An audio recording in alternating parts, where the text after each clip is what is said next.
Good morning.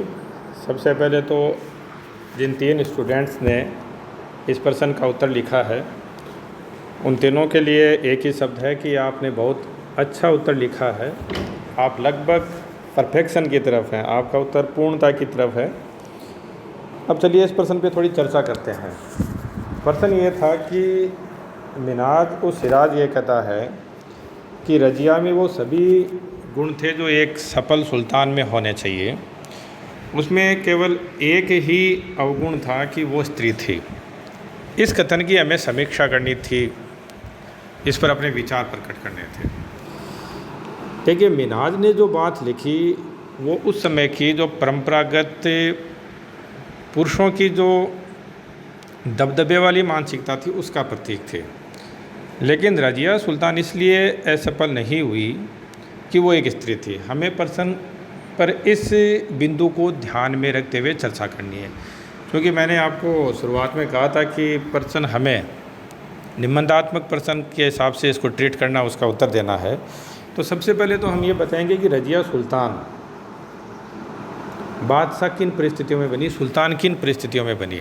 आप बताएंगे कि किस तरह इल्तुतमिश दिल्ली का सुल्तान था और अपनी मृत्यु से पहले उसने अपने पुत्रों को जब अयोग्य पाया तो उसने अपनी पुत्री रजिया को अपना उत्तराधिकारी चुना। ये उस समय के हिसाब से बहुत बड़ी और क्रांतिकारी घटना थी। कारण ये था कि उस समय किसी स्त्री को अपनी पुत्री को अपना उत्तराधिकारी नियुक्त करना अपने आप में एक बहुत बड़ी घटना थी। लेकिन इल्तुतमिश ने ये साहस दिखाया, उसने कहा कि मेरे जो पुत्र हैं वो सारे के सारे अयोग्य हैं और मेरी बेटी रजिया है, उसमें एक आदर्श सुल्तान बनने के सारे गुण विद्यमान हैं। आप उसके बाद ये भी बताओगे कि रजिया को यद्यपि इल्तुतमिश ने अपना उत्तराधिकारी चुना था, लेकिन इल्तुतमिश की मृत्यु के बाद रुकनुद्दीन फिरोज शाह अगला सुल्तान बना, जो रजिया का भाई था।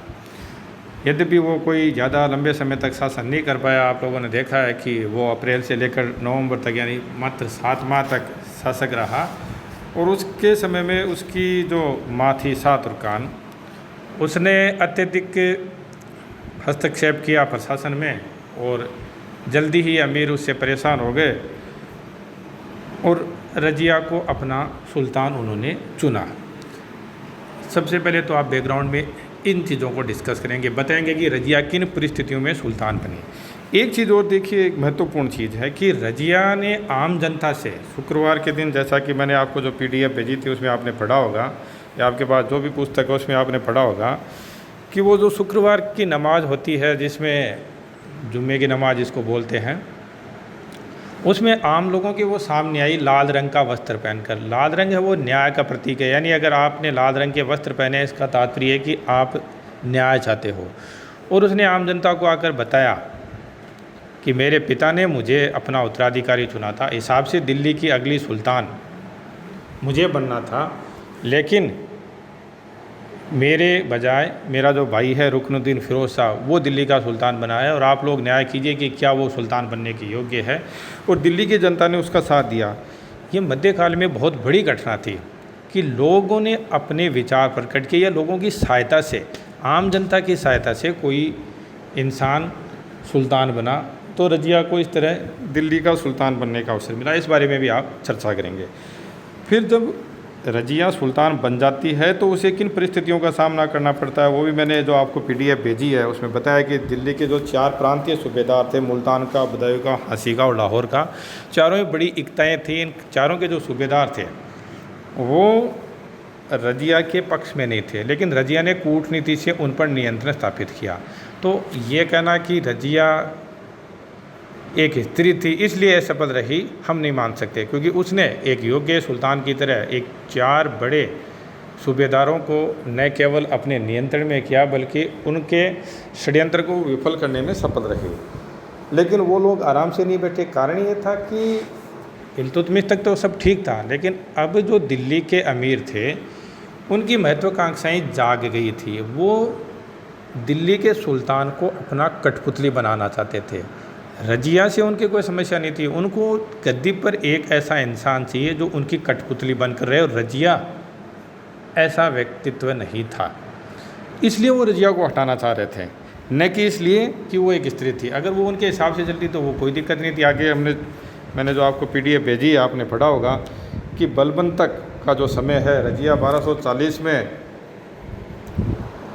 सुल्तान के पद से हटा दी जाती है, और बलबन का समय जो शुरू होता है उससे पहले लंबे समय तक के जो अगले 26 साल हैं, 1240 से लेकर 1266 तक के, उन 26 सालों में कठपुतली शासक बनते हैं, और फिर धीरे धीरे बलबन अपनी शक्ति जुटा लेता है और वो एक बार फिर से सुल्तान के पद की गरिमा को स्थापित करता है।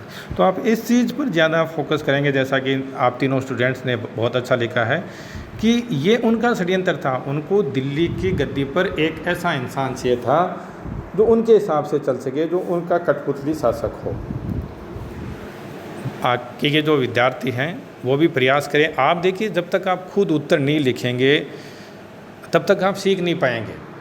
सीखने के लिए ये सबसे ज़रूरी कार्य है कि आप खुद अभ्यास करें। शुरुआत में प्रत्येक इंसान गलती करता है, प्रत्येक विद्यार्थी गलती करता है, लेकिन फिर वो धीरे धीरे परफेक्शन को हासिल कर लेता है, वो पूर्णता को प्राप्त करता है। और यही मेरा उद्देश्य है कि आप उत्तर लिखें, ताकि आप धीरे धीरे बहुत अच्छे उत्तर लिखना शुरू कर दें।